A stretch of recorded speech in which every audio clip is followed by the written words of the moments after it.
Todos ustedes, queridos amigos, sean bienvenidos a este canal de YouTube del Altar de la Cruz. No se les olvide, no me gusta su like, abajo la campanita, píquenle, púchenle. Ya vieron aquí, este amigo nos los mandó, dice: miren al genocida Felipe Calderón, ahora sí le hace el amor a su miserable esposa Zavala desde España. Ánimo, Margarita. Hijo, no, son ingeniosos. TikTok, cosa que irá nomás. Dice: ay, Zavala, de verdad que eres coloso. Entonces ni el negrito del genocida, ni el negrito es del genocida. Le pusieron a sus hijos que no es de por 8. Ay, Dios mío, no. Aquí está mejor. En la canción del negrito, y solo el negrito es tuyo. Uno de los tres. Bueno.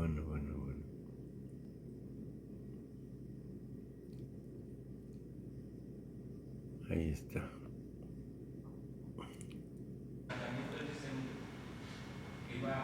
Preguntas y respuestas. Lo del tratamiento es seguro que le había preguntado. Sí. Con su permiso, señor presidente, efectivamente es un tema que se tomó en varios países. Ustedes saben que en los últimos 20 años se han dado como un índice experimental un indicador experimental de nuevos productos, de nuevas terapias, el trabajar con las células tronco, las células madre de un individuo que tuvo en este caso, una lesión en la médula espinal. Y las manifestaciones de estos pacientes son muy importantes porque llevan en la gran parte de ellos a incapacidad funcional en miembros inferiores y en otros órganos. Para esto se aprobó hace 3 años en España el tratamiento de tomar de estos pacientes de la sangre y transformar esas células que se llaman mesenquimatosas, mesenquimales, y darlas después en un tratamiento periódico a los pacientes. Para ello, y muy brevemente, no es una situación de médicos de investigación, estos resultados están todavía en evaluación. Hay un primer comunicado donde sí hay efectos, pero dependen de lo temprano y desde luego del tipo de daño que se tuvo. A mayor daño, la posibilidad de que se recupere es muy baja y ciertamente este tratamiento experimental bien hecho, como lo hicieron ahí en el hospital en Madrid, es bueno, es decir, no hay repercusiones, en ocasiones hay un poco de infección, pero pasajera, pero es un producto, una terapéutica que en algunos países y en otras situaciones, incluyendo en México, se están trabajando en institutos como el de neurología, pero no particularmente en pacientes con alguna enfermedad, sino aquellas traumáticas, la mayor parte de ellas, dadas por un accidente o por una fractura o por una acción también de otras enfermedades. Pero este es el estatus. Es bueno estar atento a ello porque son de los caminos que, repito, desde hace 20 años llevan tiempo hacia la investigación de ese tipo experimental, pero siempre recordando que lo primero es no dañar al paciente. Eso es lo que le puedo informar.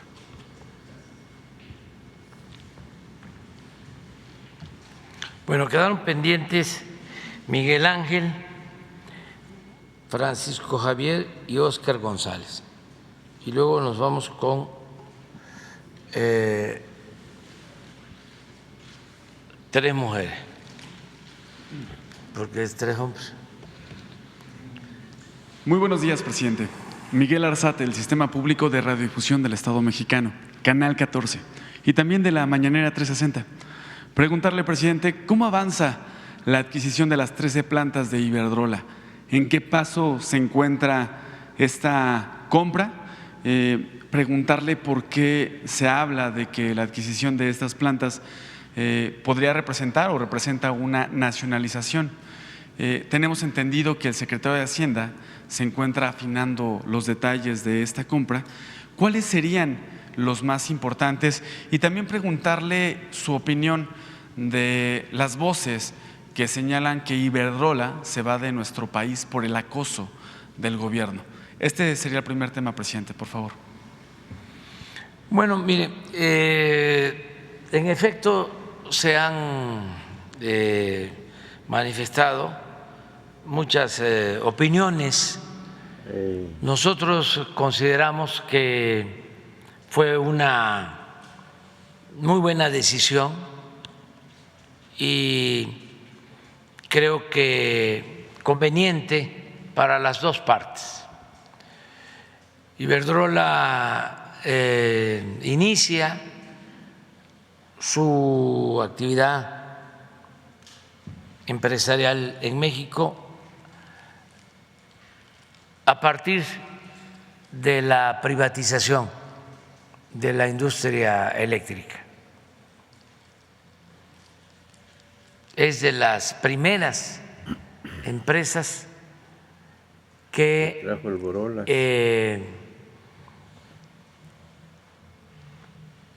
obtienen permisos para generar energía eléctrica en nuestro país. Un poco de historia. Antes de Salinas, toda la energía eléctrica que se producía en México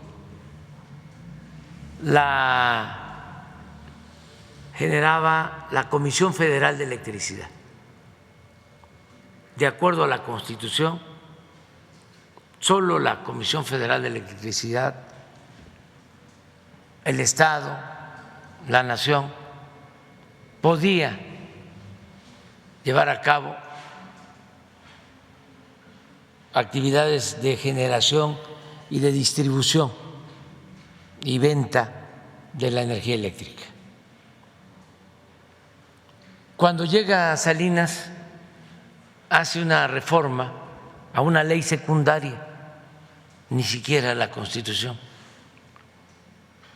y empiezan a dar permisos a particulares. Antes de eso, como se hizo en todas las privatizaciones, la gente de más edad seguramente lo recuerda, echaron a andar una campaña para justificar la entrega de estos bienes nacionales o el manejo exclusivo de estas actividades económicas de parte de la nación o del Estado para poder entregar estas actividades a particulares. En ese entonces, a lo mejor lo recuerdan algunos, empezaron a hablar de que nos íbamos a quedar sin energía eléctrica y que por lo mismo hacía falta que se abriera el sector eléctrico para la inversión extranjera. Antes ya había sucedido.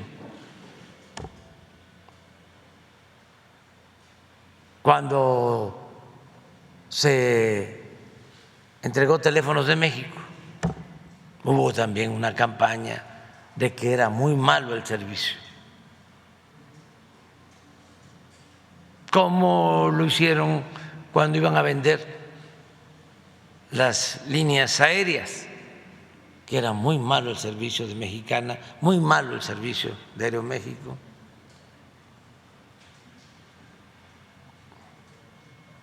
Bueno, en todos los casos siempre han recurrido a eso. Con la llamada reforma energética se hizo lo mismo. Acuérdense de aquella campaña. Tenemos un tesoro los mexicanos en el fondo del mar,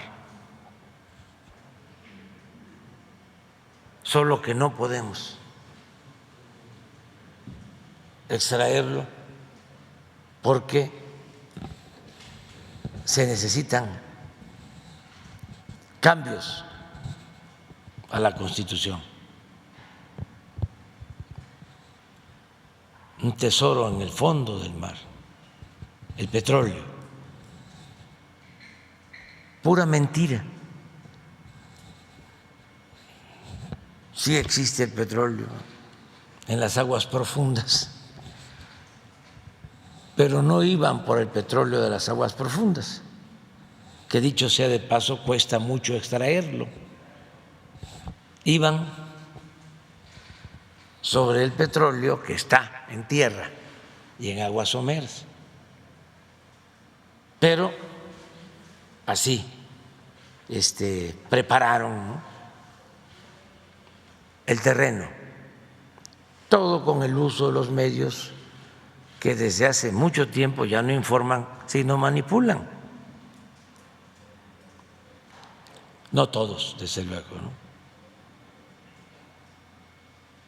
Nos dijeron de que si se privatizaba la industria petrolera iba a llegar inversión extranjera a raudales, que íbamos a aumentar la producción hasta en cerca de 3 millones de barriles diarios, que iba a bajar el precio de las gasolinas, del diésel.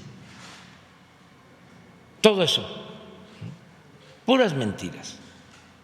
No llegó inversión extranjera, porque sí llevaron a cabo la reforma energética, entregaron 110 contratos, solo 3 están en producción, 3 campos de los 110 que entregaron están en producción. En total deben de estar extrayendo como 40,000 barriles de los 3 millones que ofrecieron. Desde luego que no bajó el precio de las gasolinas y del diésel. Es hasta ahora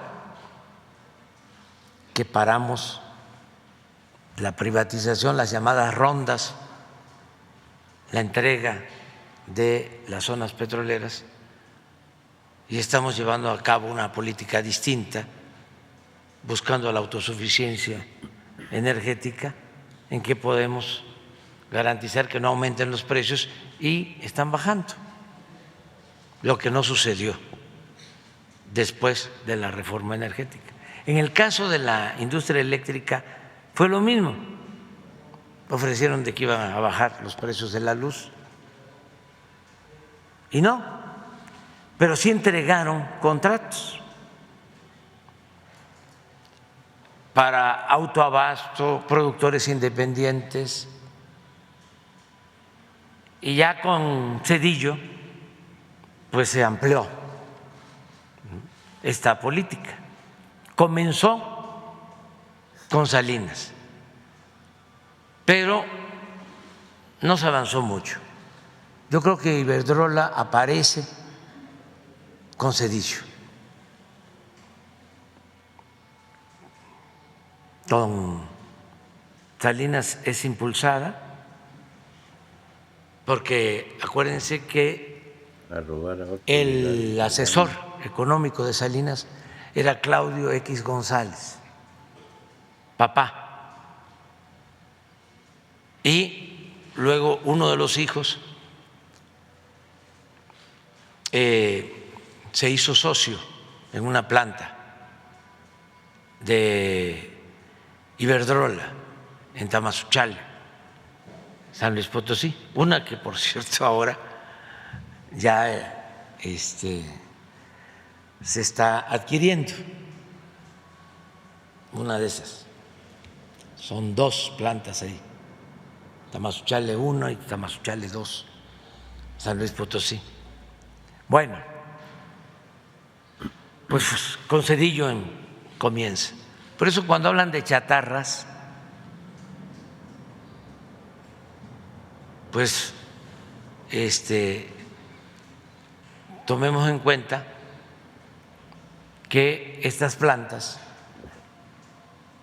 las más antiguas, se construyeron hace 40 años. En promedio,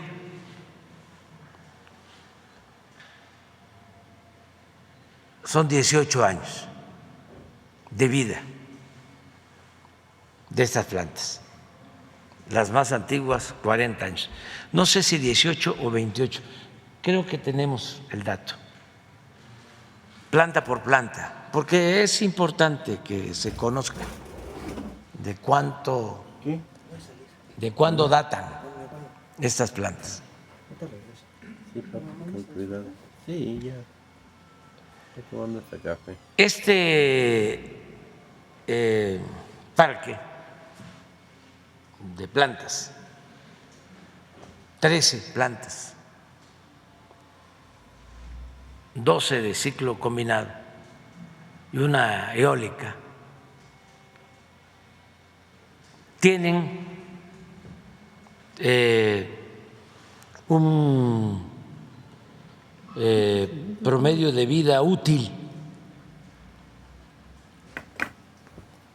3 veces superior al promedio de vida útil de las plantas de la Comisión Federal de Electricidad. O sea, son más nuevas que el promedio de las plantas de la Comisión Federal de Electricidad. ¿Y por qué razón? Porque lo que querían era que las plantas de la Comisión Federal de Electricidad se volvieran chatarra, como lo hicieron con la petroquímica, para que la Comisión Federal abandonara el mercado eléctrico y todo el mercado eléctrico quedara en manos de particulares. Al grado de que cuando nosotros llegamos, a diferencia de las refinerías, teníamos una participación en la producción de energía del 54% y hoy tenemos 39%. Porque tanto las limitantes de no permitirle a la Comisión subir su energía a las líneas de transmisión,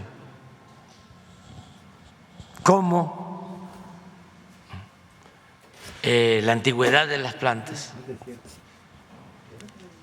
y el crecimiento de la demanda y la entrada en operación de nuevas plantas particulares, pues fue cambiando la proporción de generación de energía eléctrica de la Comisión Federal de 54 a 39 y las particulares ya tenían 60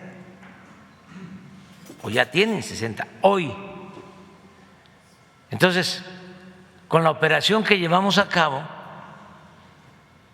ese 39 se convierte en 55. Por eso hablo de nacionalización.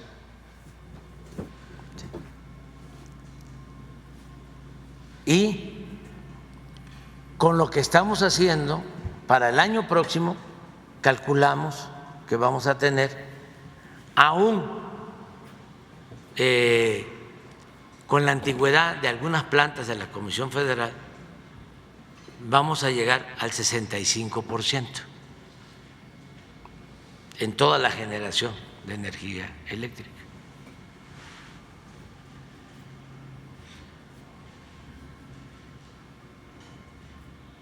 A ver si... 6 años, un año, 20 años. Sí.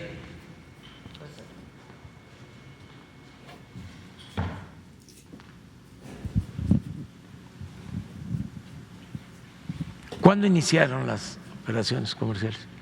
Del 7, el 22, 23, 2006, 2019, esta es 2005, 2002, 2016, 2017, 1998, esta es de las más antiguas. Altamira.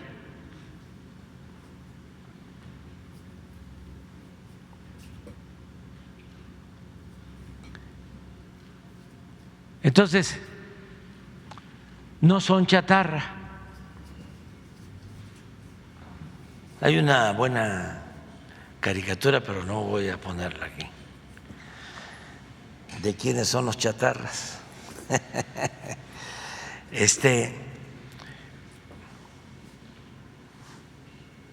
Por eso fue muy buena la operación. Si nosotros nos proponemos construir estas 13 plantas, nos lleva 10 años y termina el sexenio la Comisión Federal de Electricidad como una empresa minoritaria.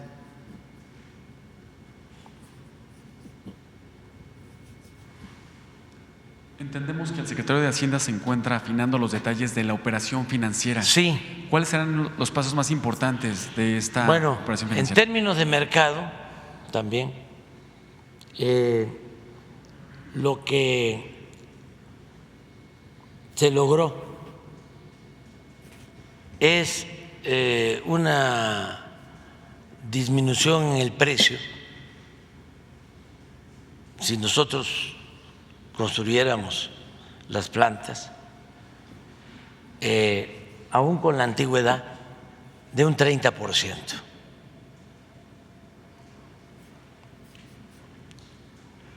Entonces, los 6,000 millones de dólares pues son lo que valen las plantas a buen precio, que fue lo que se hizo. De ahí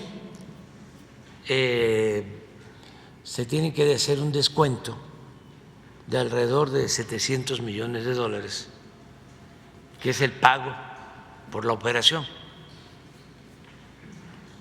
y eso va a la hacienda pública, porque pues esto es negocio público, es un negocio del gobierno de la República, de la cosa pública. Ahora, presidente, ¿cuándo se logrará el 65%? Actualmente, en este momento, hoy, abril de 2023. Ya se tiene, ya, pero quería ponerles el ejemplo de cómo estábamos al momento de firmar este convenio. Ya hoy ya tenemos 55% de la generación, ¿sí? En el trámite que se está llevando a cabo, que calculamos 45 días más para cerrar la operación.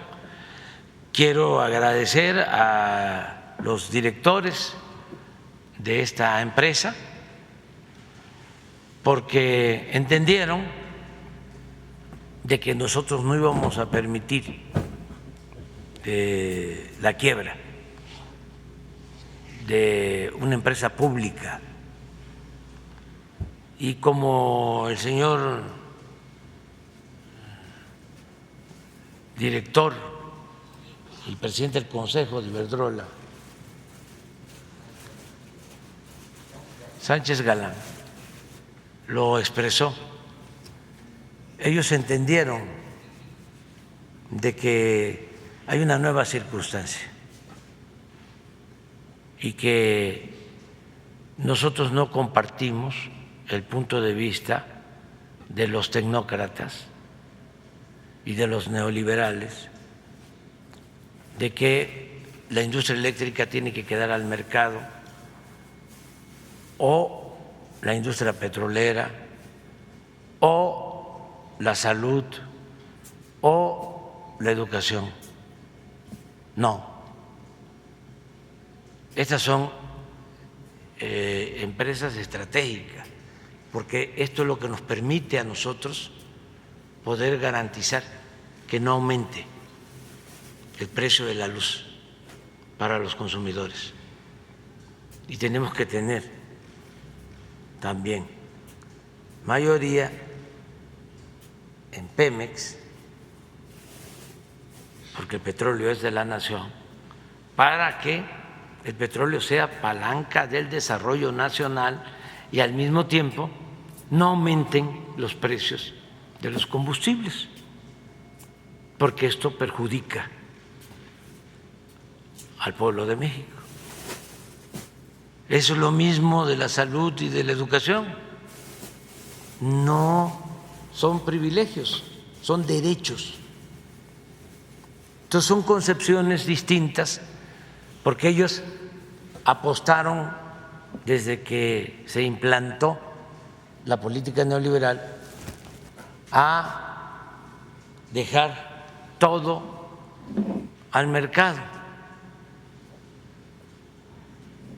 y solo usar al Estado cuando les convenía que se llevara a cabo un rescate financiero, por ejemplo. Usaron el Estado cuando el FOBAPROA para convertir las deudas privadas en deuda pública. Nosotros tenemos una visión completamente distinta y los únicos negocios que deben de importarnos son los negocios públicos. Y para eso estamos aquí. Poco a poco se ha ido entendiendo y por eso llevamos a cabo pues estas operaciones. Esta inversión es rentable, se va a recuperar máximo en 10 años la inversión. Y pues se garantiza de que no falte la energía eléctrica, el país va a seguir creciendo, va a seguir la demanda de energía eléctrica y necesitamos producir, generar más energía eléctrica. Todo esto se complementa con unas nuevas plantas que estamos construyendo de ciclo combinado. En Yucatán, por ejemplo, 2 grandes, una en Mérida, otra en Valladolid, y estamos modernizando 12 hidroeléctricas, cambiándoles turbinas que llevaban 40, 50 años por turbinas modernas, nuevas, que producen, que generan más energía eléctrica. Estamos invirtiendo y todavía estamos viendo la posibilidad de invertir en plantas solares en Sonora y en otros parques de generación de electricidad mediante energía eólica. Estamos en eso. Pero bueno, ya salimos, en el caso de Pemex vamos muy bien, vamos hacia la autosuficiencia en en combustibles y en el caso de la industria eléctrica también vamos hacia adelante. Yo entiendo que algunos se enojan porque son concepciones distintas, ¿no? Ellos no quisieran que las empresas públicas salieran adelante. Ellos son muy partidarios de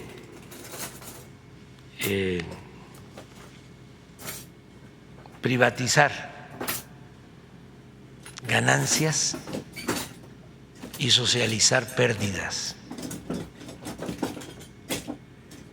Esa es su filosofía.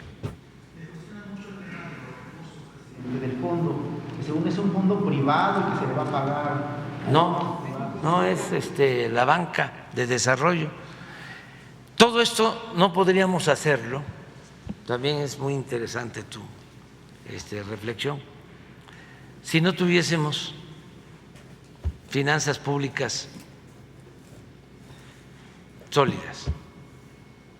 Imagínense si yo le hubiese hecho caso a los tecnócratas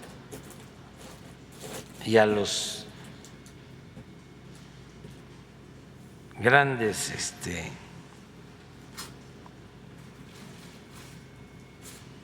hombres de negocios, dueños de corporativos, que cuando la pandemia me vinieron a recomendar que yo solicitara deuda,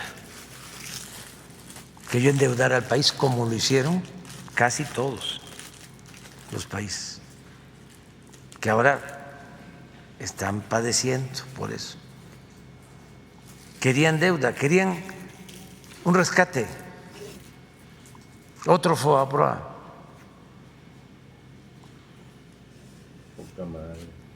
Y los que me están escuchando lo saben, los que vinieron. Ya algunos vinieron a decirme que que reconocían que se habían equivocado. Y claro que no les hice caso. Entonces, ¿qué pasa? Pues que no nos endeudamos y tenemos finanzas públicas fuertes. Entonces, tenemos posibilidad de contar con recursos. 6,000 millones de dólares son 120,000 millones de pesos. ¿Saben ustedes que eso es lo que estamos invirtiendo? No, ni siquiera eso. Es el 75% de lo que estamos invirtiendo en 2 plantas para convertir combustóleo en gasolinas. Estamos invirtiendo casi 10,000 millones de dólares en una planta coquizadora en Salina Cruz y otra en Tula. Y no es deuda, es presupuesto público. El tren, pues son como 15,000 millones de dólares. Estos 6,000. La refinería, 12,000 millones de dólares. Estos 6,000.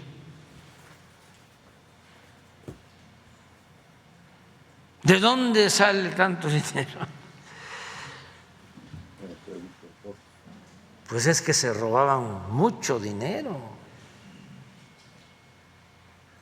Yo me quedé corto.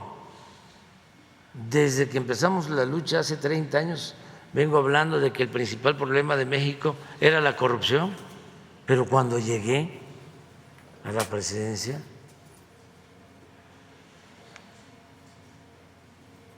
me sorprendí. pero al mismo tiempo me dio gusto, porque dije,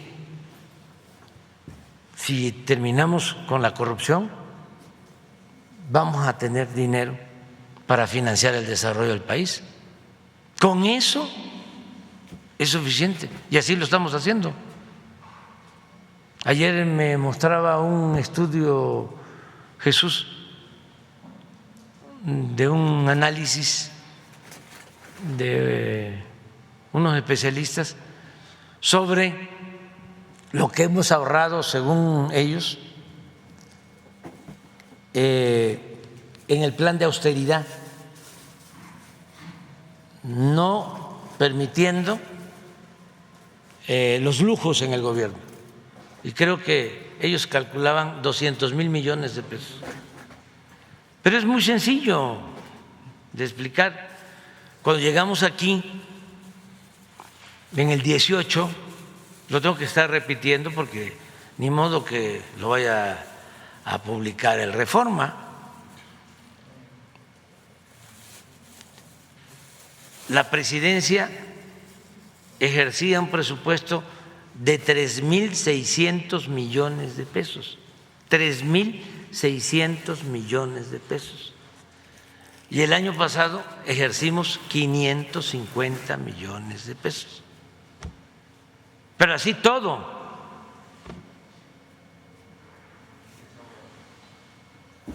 Este es un análisis de un grupo, ayer nos los hicieron llegar. Hicieron un análisis sobre 500 partidas. A ver. Comparamos esto con los 6,000 millones. Esto es el doble. Si descontamos lo que nos van a pagar de impuestos, los 700.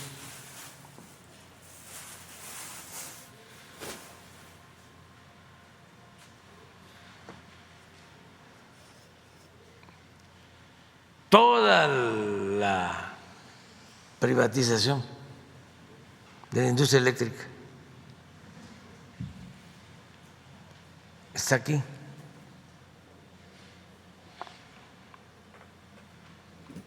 Siempre dije, la corrupción hay que combatirla no solo por razones de índole moral, sino porque es mucho el dinero que se va por el caño de la corrupción. Y ahí está la clave de todo. Es que era mucha la robadera, el bandidaje oficial. Y no solo eran los funcionarios los que se robaban el dinero del presupuesto. No, habían los traficantes de influencia, que esos fueron los que robaron más,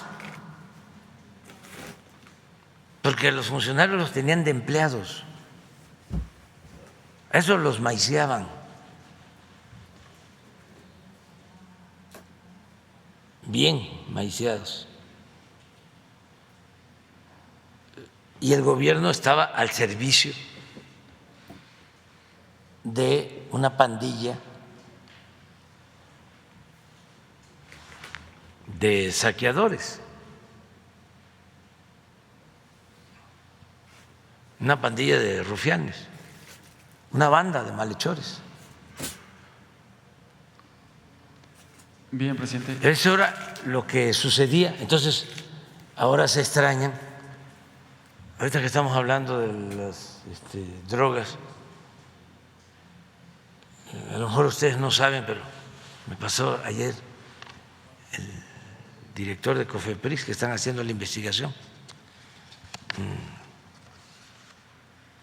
5 días antes de terminar el gobierno de Enrique Peña Nieto, COFEPRIS dio 63 permisos para comercializar productos derivados de la cannabis, de la marihuana. La mayoría para empresas vinculadas con la familia Fox. Tómala. ¿Y esos funcionarios ya están en proceso? Guau. Pues sí, ya se está haciendo la investigación, pero todavía hay Eso no lo van a ver. quienes defienden al régimen anterior. Guau. Esta nota, por ejemplo, No va a salir. les causa un coraje tremendo, como si fuesen ellos los que hicieron esto. Y todavía quieren regresar.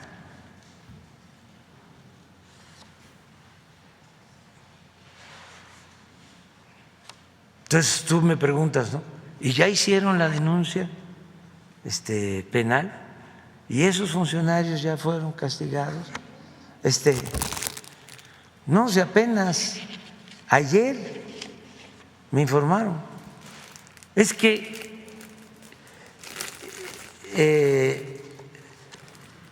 todos los días se descubren este tipo de cosas. Como la cloaca. Y desde luego La se va a presentar denuncia. Claro que sí. ¿Mande? Que intervino la Guardia Nacional a las oficinas, o sea, creo que sí tuvo un impacto importante eso. Sí, pero esto, ¿lo sabías tú? Pues nada más de ese operativo donde... ¿Pero lo de Fox lo sabías? Ah, no. Ah. La pendeja. Entonces, se va a hacer la investigación, pero ¿cómo engañaron, manipularon a millones de gentes de que iba a haber un cambio?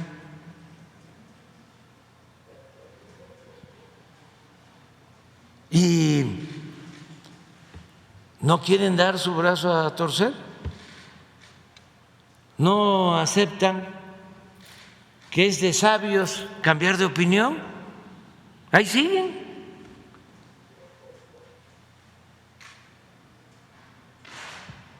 Aplaudiendo. Y y en contra de nosotros por todo. ¿Cómo no va a querer la señora Denise que ya no haya mañanera?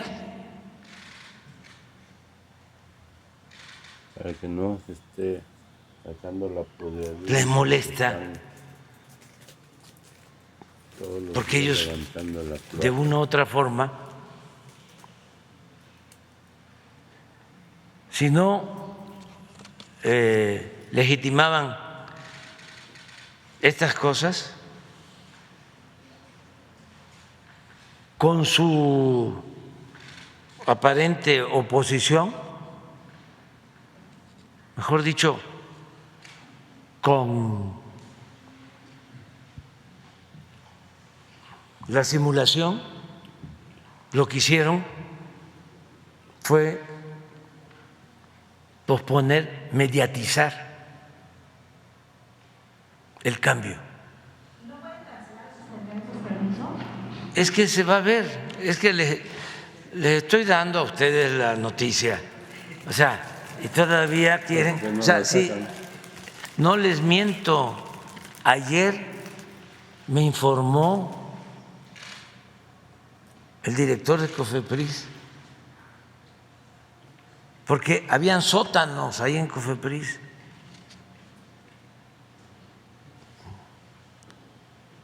Y están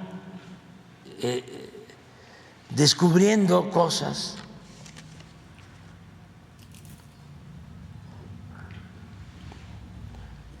tienen que probar, desde luego, ¿no?, que dieron los permisos. Julio Sánchez Tepós era el director de COFEPRIS y tenía doctorado en la Complutense. Sí, sí. Los hijos del padrino, uno de ellos, lo mandó a estudiar al extranjero, a una universidad del extranjero. Eso viene de tiempo atrás. Bien, presidente. Como segundo tema y solo como reflexión de lo que nos...